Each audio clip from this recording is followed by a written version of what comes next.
Namaste everyone. Hitesh Kakkar. I represent Geetam University and the new initiative of Geetam, which is Kautilya School of Public Policy. I'm taking care of the admissions and marketing part and supporting the new initiatives, very well supported by my colleague Priyanka, who is sitting there. Good afternoon, everybody. This is Vibhav Reddy from Sridatta Group of Institutions situated in Ibrahimpatnam, Hyderabad. I am the Vice Chairman for the institutions. I represent the management of Sridatta Institutions. That's all about me. Thank you. Good afternoon, everyone. This is Professor Shiv Shankar from SRM University AP. So this is the new university from the SRM group. We are located in Hyderabad, in the Vijayawada Amravati region. So we have three schools: the management school, the liberal arts school, and the engineering and sciences school. Thank you. Hi, thank you. Good afternoon or evening, everyone. My name is Neti Srinivasan. I work in the strategic advisory sector for education. I work as an independent consultant. At this point of time, I'm engaged very strongly with the Meru International Schools. So that's higher ed, and I'm K-12. So before that, I've have deep experience in the K-12 sector. I've seen it evolve from where it was in the traditional format to where it is now in terms of the digital format. So I worked for the Ryan International Group of Schools before this. I was there for about 12 years, and I was the Chief Operations Officer out there. And of course, before that, I have about 20 years of experience in the technology, in the education, and in sales, etc. So yeah, that's a little bit. Great, thank you everybody. Because you mentioned about you have looked at this transition really well and closely, so I'll start my question with you, sir. And the question is that how have you seen the enrollment trends and the use of data, student inquiries changing over the years? And what has been your experience dealing with that? Yes, Suraj, first, very interesting question, and I could go on and on about it, but let me sort of limit myself to a few minutes.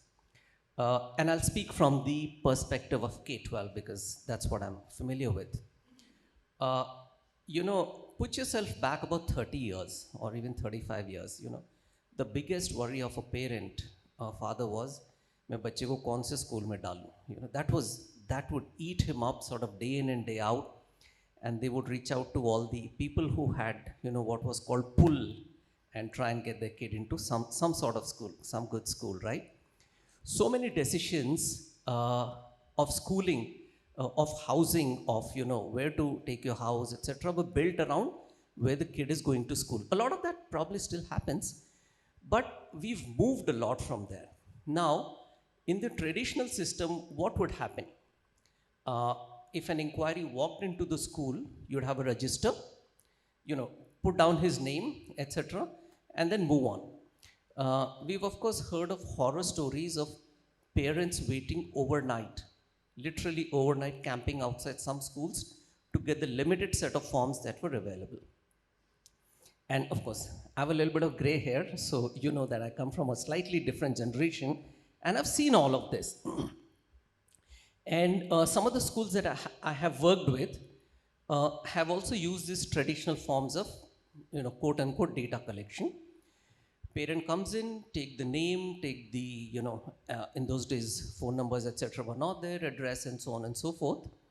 And a lot of the data was, in fact, lost.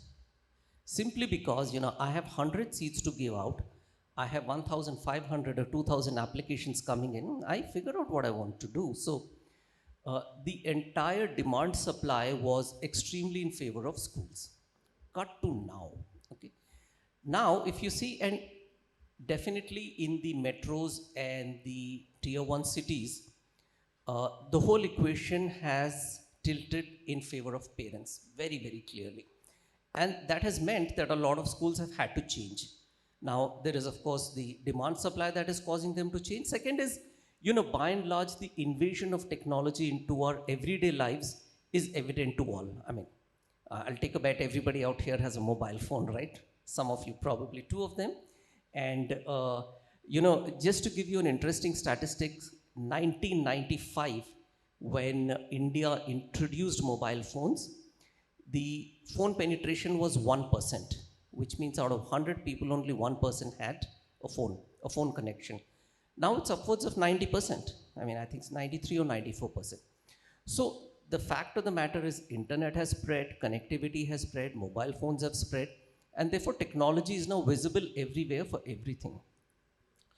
And therefore schools have also had to change. Now, but you see this whole transformation from a school deciding what they want to do to actually now becoming customer centric, as it were. I think that's a difficult transformation, but that mindset had to come in. So now what happens?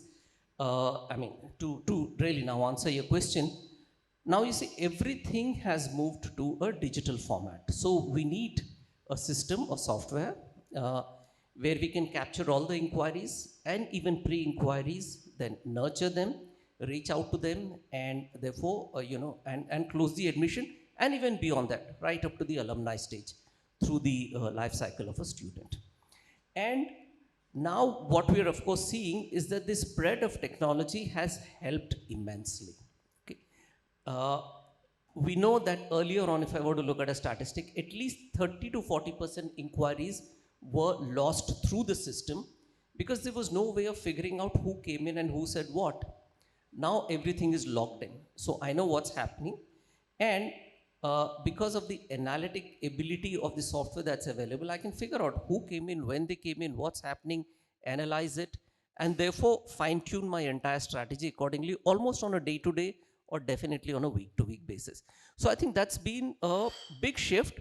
That has meant training, that has meant the system had to change, that has meant transparency throughout the entire, vertical. And I think, benefits both the parent as well as the school. I think that's my two bit. Thank you. Great, very interesting. Points you mentioned about transitioning. From 1995 till today, Yeah. and the penetration of mobility is also there. Penetration of internet also is pretty deep in the country. I think 900 million people out of 1.4 billion in the country has an access to internet, which surpasses the occupational structure and the distribution of who lives where as well, because 60-65% of population in India is still rural. That means that they also have a deeper access to internet, which is fantastic. You also mentioned about the demand and supply and how it has changed over the period. That gives me Very a cue. much, yeah. Yeah, that gives me a cue for the next question. And Hitesh, I would like you to answer that question. Now, earlier, I think there was no marketing in educational institutions because there was a lot of pull effect because of, I think, limited access to the education. Because in our times when we wanted to do engineering, there were just a handful of institutions. I knew only 4 colleges, but now wherever I look, there are 4 colleges. So the market has become extremely competitive. Now, how do you, ensure that these are the sources through which I am able to do a right set of outreach for my institution, right? And what has been the most effective sources so far, both offline, online, is something that we would like you to shed some light on. Yeah, I believe both offline and online, both are really very important, right? And it's completely depending upon how you are going to nurture your campaigns accordingly. When you consider an offline campaign which is running across the India or the selected geographies, right? What your audiences are, right? You have to nurture them. You have to foster them. That is something which is really very important when we consider that. And same offline, see, every river has to come into an ocean someday. So every offline campaign has to come on online. So that's where the CRM plays a role. Right? When CRM comes into a picture, we cannot live without RBC. Right? So that's really very important for a bloodstream. In the similar way, when you look forward for any CRM, the nurturing has to happen, right? That is something which is where the T plus campaigns, I am completely game into that. The T plus something is which brings so much of juice into your leads and nurturing and all those things. Now, organic, yes. There is something which is at par, above all, in fact. Right? But yes, when you look forward, some of the referrals campaigns and the digital campaigns which are running in, right, with your lookalike part and all retargeting, that is something which is going to help us completely. Now, further, how you leverage on that data, how you customize that, right, how you plug and play that, that is really very important. All right. So, see, the question I wanted to understand, or the answer that I wanted to get from you was that what is the kind of marketing mix that you are, you are having currently at Geetam University, and what has been your experience so far? Maybe both yourself and Vibhav may give an extended, answer to the question as well. Uh, Alongside, also tell me, and both of you can help us with that answer, is that how have you been able to measure the outcome and efficacy of these campaigns, right? Because I think digital in India, we're talking about online marketing, transitioning from offline to online, but digital India, came with a lot of promises, right? One of the promise was that it has a longer shelf life, right? It is cost effective.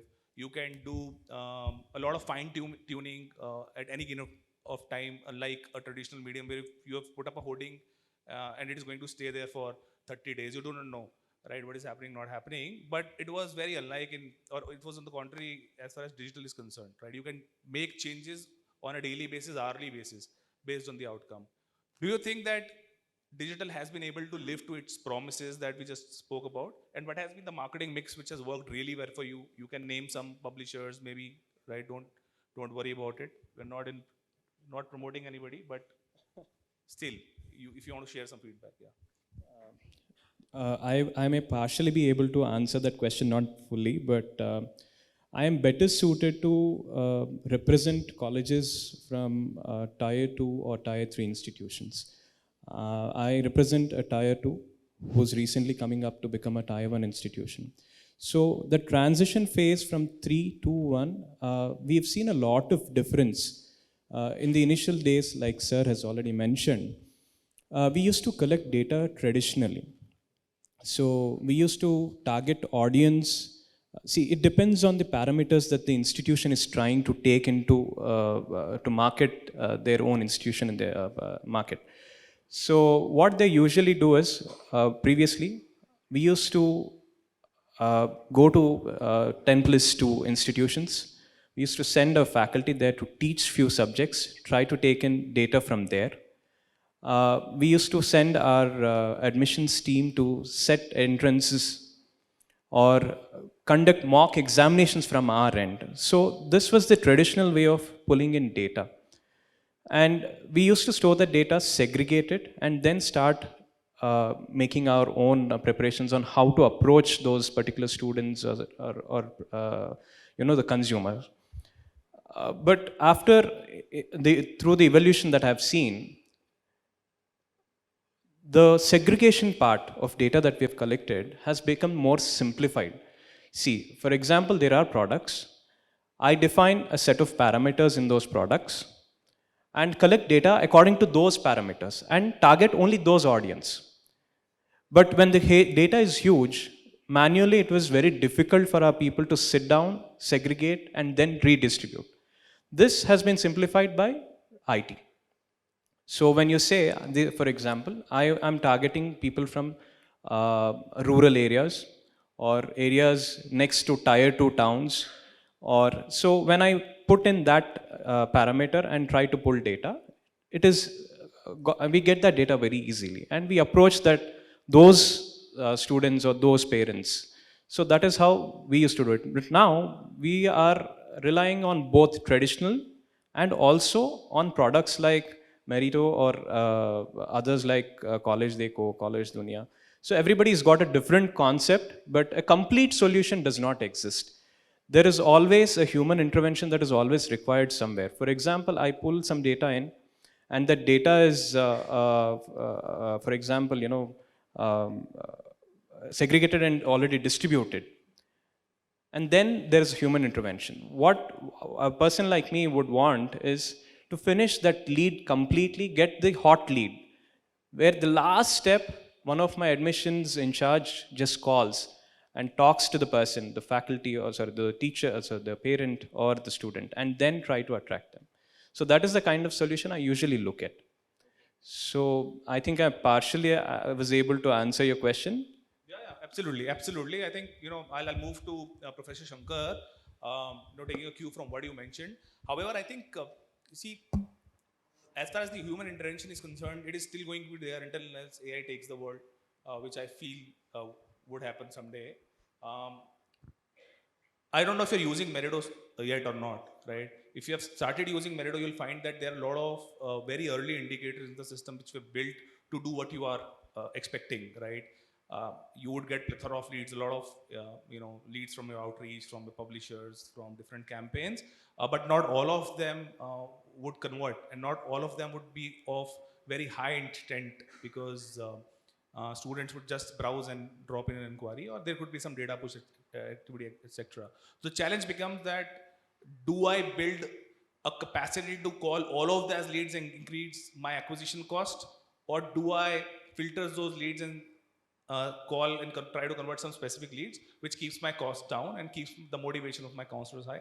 That's some indicators which we have, which should really help you. You've got an MEI, you've got a primary, secondary, tertiary lead concept, you've got a lead verification concept, and there are very smart views, and there are a lot of automations in play which could help you to do that. I'm sure the customer success person would assist you with the same. Right now, coming back to you, sir, Vibhav mentioned that the absorption of data in their system, in their institution, was a lot more manual, but they are utilizing something to make that automated. How has been the absorption of data collected through different marketing channels in your institution? How has that changed over the period of time, right? And how is that benefiting you is what we like to hear from you. So before I answer your question, let me just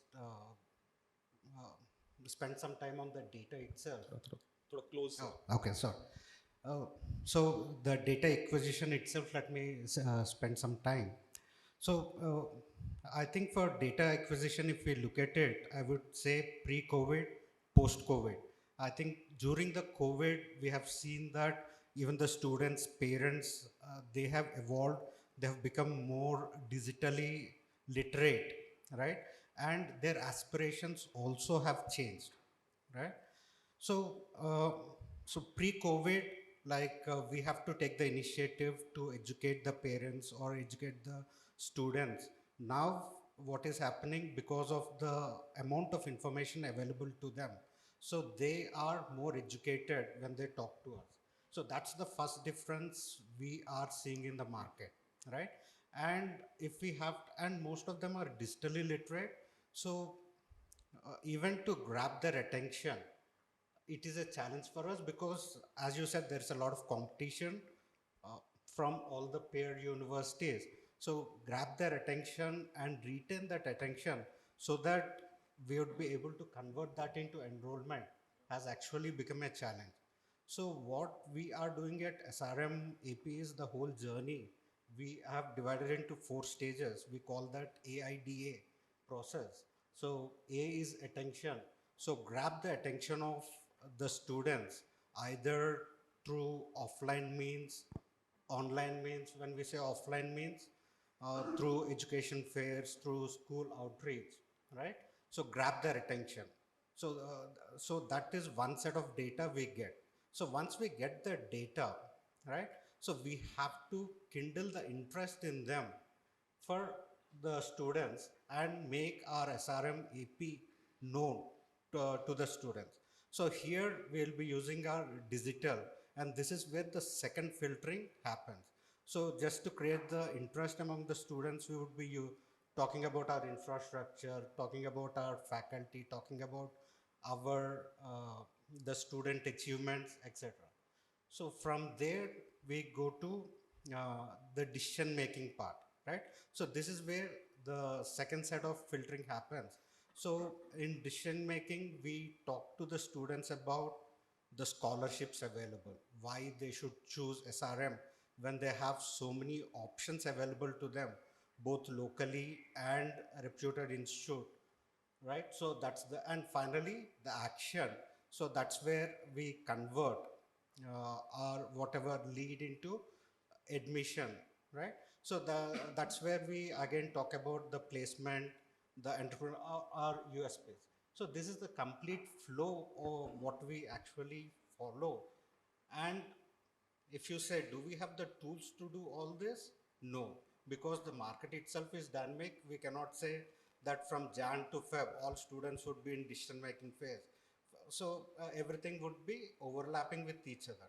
So this is where if we have a strong CRM, which would help us track the individual growth, and again, not just pump information to the students, because there is so much information is available to them.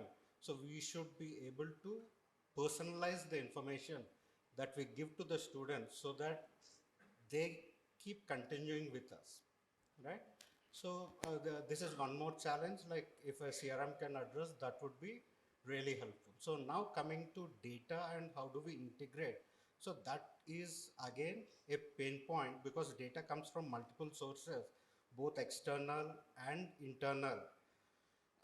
And collating all that data, segregating, saying what is useful, what is not useful, which we should follow, right?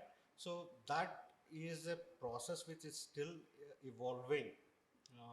But I think what we have done at SRM AP is for each and every activity we have a SPOC, right? So, and the Spocks keep talking about among themselves and see that the data leakage is minimized, and at the same time we'll be able to convert the lead to application.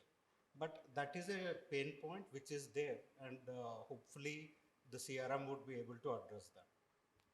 Fantastic. I think very interesting some of the points you mentioned, sir, and maybe you can continue answering another question, which is from the question, answer that you've given, and maybe Niti sir, if you can also join him to answer the question. You mentioned about the students are already a lot informed, right? Because there's a lot of content discovery right across, and they would like to read more, review more videos before they make a decision, right? So how do you ensure that, or how do you inform the already informed, right? And also, what would you advise that there are some certain basics which the institutions around you or that you are aware of, they lack, and they should really correct it so that the information dissemination pre-discovery or during discovery is already there. So I think if you can just help us and the entire audience understand. Maybe any of you two, or maybe the both of you. All right. For us, it's more than the student, it's the parent, clearly. But before that, I just want to reflect of something which you mentioned that, there is digital plus human, right? Many years ago, when I was talking to one of the school promoters at an event like this, and I asked him, "आप लोग digital marketing करते हो क्या?" And he said, "हाँ करते हैं, पर कुछ हो नहीं रहा." So after multiple questions, I discovered that they had run a Facebook campaign, given an email ID for the response, and after that they forgot about it, and they even forgot the password of the email ID, so nobody was even looking at it. But such funky stuff continues to happen in the whole sector. But I think that sort of is, indicative of where we were in a manner of speaking and where we have come to now. So, to the question of information overload and what you were talking about is that, everybody tells you that if you're giving a video, if I don't have a hook within the first 2-3 seconds, then I'm probably going to switch off the video. Okay. So it's important for us to fine tune our entire campaign that we have. And now that, it was very well said that there's so much bombardment of, data and ads and everything from all across, that it's critical that we send information that is kind of relevant to the parents. Now, big question of how do we find out what's relevant, right? One of the aspects that helped us was that once the admissions were completed in a particular year, we had a focus group discussion with 3 or 4 focus group discussions with 3 to 4 groups, 20 each. So about 80 to 90 odd data points that we got from individuals, which helped us understand the entire admission process, as it were, and what is the information that they would have wanted at various points of time. And therefore, we were able to fine tune our information flow in terms of, if the person has taken an application, what do we do? If the person hasn't yet taken an application, what do we do? If the person is still thinking, what do we do? If the person has been in the system for 2 weeks but hasn't taken a call as yet, what do we do, kind of a thing. Now, the big advantage that we found in the CRM system was that we could trigger all of these. Somebody in the system for 10 days, do this. Somebody in the system for 21 days, do this. Somebody in the system for 30 days, kind of do this. But to your point about what we can do and how we can do, I think it's best to go back to your old customers who typically have been with you for about a year or two, the parents, and they will be able to provide a lot of insights, in that sense of the word. Yeah. Yeah. How many of you have a chatbot on your website, on your Facebook page? Okay, rather a lesser number. So a lot of people don't really have that. Okay, how many of you have a very active Facebook, Insta, Quora, and a YouTube page? 4 5. Or actually, the reason that I asked the question is that because what Professor Shankar mentioned, that the students are already informed when they are engaging with them. So if they're already engaged, already very informed, so obviously they are getting some information from somewhere. So if you are not telling the students or your audiences your own story, they're picking some stories or maybe the false stories made by somebody else. So it's better to have your own story, communicate to them very aggressively. And when I say aggressively, I don't really mean that send them lakhs of SMSs or emails. Essentially have some interfaces which could tell that story to you. Otherwise, somebody else is going to make some story and tell, right? So I think that is one of the areas where a lot of institutions really lag, and I feel that this has become a basic now, which also you indicated. So thank you so much for that input, sir. Another question, maybe without you and Hitesh, sir, you may answer. What Nidhi sir also mentioned, and Professor Shankar also mentioned, is very important, right? It's about overdoing communication, right? One is you have to deal with students who are already informed, right? So you need to go back to them, you need to remarket, and you don't know that, what is that thing or communication going to kick for them. But if you do that, that also carries the risk of liquidation of your brand equity. Okay, I'm receiving hundreds of institutions from this institution, right? Hundred of messages from this institution. How to balance this risk while you are still able to engage in a meaningful manner with your audiences and the students? Maybe Hitesh sir, if you. I personally believe with the marketing mix which I follow is 35-65, 35 offline and 65 is the online. When we consider that 65 which is online, the communication plays a really very vital role, very vital. Most of the time, an institution, I have seen that, right? Earlier ages, I also used to do that. We don't communicate brand, we market. We should communicate what is the brand that comes with the value. Second mistake which institutions do is they don't follow the pull strategy. It's always a push strategy. Kharid lo, kharid lo, kharid lo. No. Gone are the days. Every customer, every client, every prospect is looking forward for a value. That value will come in when you have a business recall left in the customer's mind. That is something which is an year-long activity. That 65% builds you or maybe breaks you, but 35% ultimately has to come into 65. So that 65 comes to 100 virtually. So that is really very important. Now, when I am communicating to you, what is the timeline? At what time we am sending it to you? 10 p.m.? Sorry, boss, you have lost your brand. Right? 9 a.m., you have lost your brand. So, like when we talk about Meritto, right? There is a trends dashboard which I can see right? How many users are active and what they have followed at, right? Communicate accordingly at that. And then communicate your brand into that. Don't talk about placements, for example, talk about career progressions. Don't talk about industry map, talk about career map. And it has to be personalized. That possibility is completely there. It has to be personalized. When I talk about how personalized we have done our CRM is that my counselor has to pick a call, right? Pick a call, talk to the prospect, cut the call, put the follow-up. Now he has to do nothing. Everything is communicated by my CRM on a particular day, on a particular time. But that's a tedious task which we have spent 1.5 to 2 months setting up each and every communication. So now, my counselor, it was there sending communication, raat ko 8 baje bhejna hai, WhatsApp bhejna hai, and all those things, free of that. Focus on productivity. And then you have a freedom to trigger when you want to send that. What value you are proposing to your prospect and how many times, right? Ideally, it has to be a gap of 7 to 10 days before you send any particular email. And it has to be somewhere between 12 to 4 p.m. Now, if your target segment is UG, in the classroom. So he or she will get more emails coming into your inbox. You will lose it, right? So ideal time is when he or she is traveling in a bus. What is the ideal time? after 5. That's it. Great. Vibhav, would you like to add something to this? Yeah, from my perspective, I think, like Sir has said, we do a 70-30. 70 is more traditional, 30 is more through digital. This 30% actually happens throughout the year. And the 70% happens during a specific period because we are still an affiliated institution.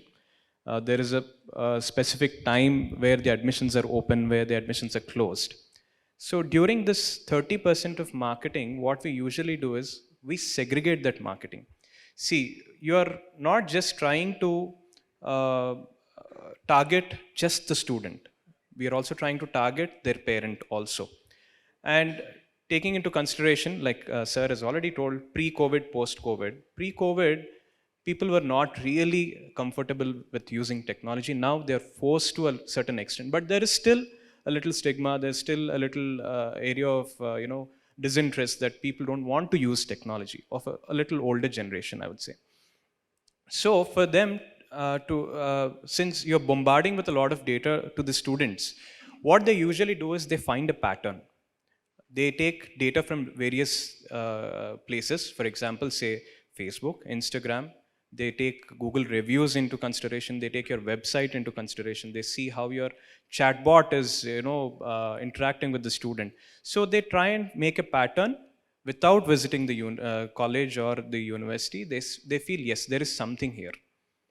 But when it comes to the parent mindset, they don't find a pattern like this. So when you do digital marketing to these particular age groups, what we usually do is we do our, for example, say Google ads. We target a specific age during a particular time to a particular time. That too, it has to be not more than 5 or 6 seconds. So, for example, for a parent, the primary concern is their placement or the career of the student. So you just have a 5 or 10-second ad, not more than that. Because, or for a parent, actually, I'm so sorry, I've said it the other way around. For a student, it's not more than 5 or 10 seconds. But for a parent, you can extend it up to 2 to 3 minutes because they have the patience to sit and see the ad or whatever it is. So, like I said, so it's a tradition and a digital mix. We are not into that community where everything can be digital. A personal touch is always better, and from our end, we always say, please visit the institute, because a personal touch, when you see personally, you feel it, and you see how many people these days read books like a normal book on or a Kindle. So that is the major difference that I'm telling you. So youngsters are all Kindles, and a little older generation, they prefer books. So we target in both multiple ways. Okay, so in the interest of time, I'll ask 2 quick questions, and maybe Professor Shankar or Nijay sir, you may help us understand that. Now, we were mentioned about there are people who would prefer not using technology, and he talked about that there is a certain age group, and there could be any age group, I feel. What do you think that people fear the most about using technology, and when it is about a B2B or a business subscribing to some technology vendor, what should be the parameters based on which they should shortlist? The must to look at the parameters, right? So 2 parts, both of you may please. Well, I can say this from experience, because EdTech is such a vibrant space, in schools, especially, like every day we hear of at least 3 to 4 new launches of products and services. So one is, if I'm taking a decision in terms of what software to buy, what technology to bring into the organization, number one that I see it is, will this survive over the next 2 to 3 years? Because let me give you, anecdotally out here, when schools were transitioning into an ERP system, from traditional modes, like a school ERP system, it meant we had to train the teachers, we had to train the system, we had to train the admins, we had to train accounts, we had to train students, we had to train parents, we had to train management, everybody, right? Now, when you bring in something like that, and after a year and a half, the ERP folds up or whatever happens or gets acquired by somebody else, then, to repeat that whole thing is just immense number of man hours which are wasted. That's the first one. Second is, at least at the school level, K-12 level, we want stuff which is user friendly, very, very, very user friendly. Like it should be painfully simple to use. That's what we look at. The third thing, of course, cost effectiveness is naturally critical to us. Fourth, which kind of is an understood thing, is that it should do what it promises to do. You know, a lot of softwares actually don't deliver on the promise. That's sort of most important. For us, these are of course critical. At this point of time now, data privacy or the IDPR requirements, those are important because parents are very, very sensitive to data leaking out of the system, because we've seen this happening where, you know, some unscrupulous companies have taken data and suddenly parents start receiving marketing calls of various trying to sell them, you know, some products and services. So these, in my view, I think these are truly critical.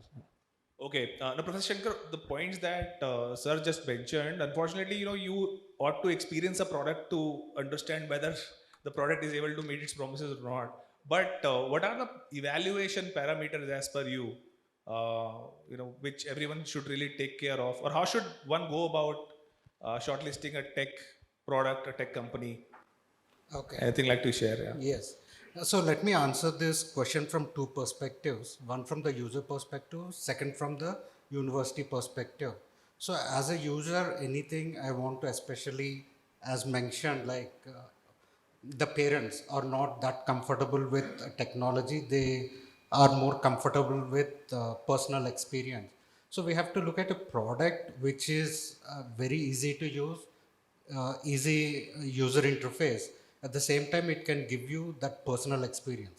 So for example, if whatever system you have in place helps the parent to connect with a faculty, or helps the parent to connect with a student who is already studying, so they would be more interested to explore, because they'll have a lot of questions like how will the labs are, how much hand holding will be done, so what are the challenges students who are currently studying.